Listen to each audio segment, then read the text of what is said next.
বিসমিল্লাহির রহমানির রহিম।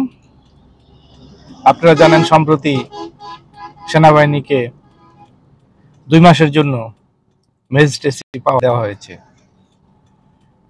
এই বিষয়টা নিয়ে অনেকেই অনেকভাবে বিশ্লেষণ করতেছেন, আলোচনা করতেছেন, কিন্তু আপনাদেরকে একটা মনে রাখতে হবে, গত 16 বছর আওয়ামী দুঃশাসন, এই ফেসিবাদ আওয়ামী লীগ দুঃশাসনের দোসররা, লুটেরা বাহিনীর বিভিন্ন সুবিধাভোগীরা সমাজের রন্ধ্রে রন্ধ্রে, প্রশাসনের রন্ধ্রে রন্ধ্রে অবস্থান করতেছে।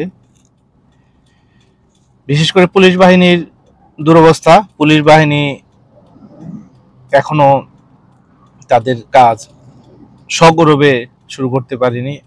এখনো তাদের মধ্যে বিভিন্ন ধরনের দ্বিধাদ্বন্দ্ব বিরাজ করতেছে।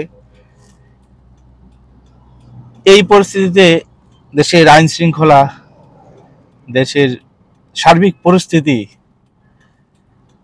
নিয়ন্ত্রণে রাখা এবং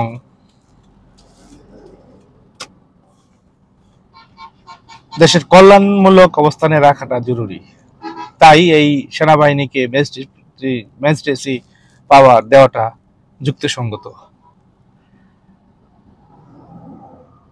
আমরা প্রত্যাশা করব সেনাবাহিনী দেশের জনগণ, দেশ, সমাজকে সুষ্ঠু রাখার জন্য তাদের উপর এই অর্পিত দায়িত্ব তারা আন্তরিকতা, দেশাত্মবোধের সাথে,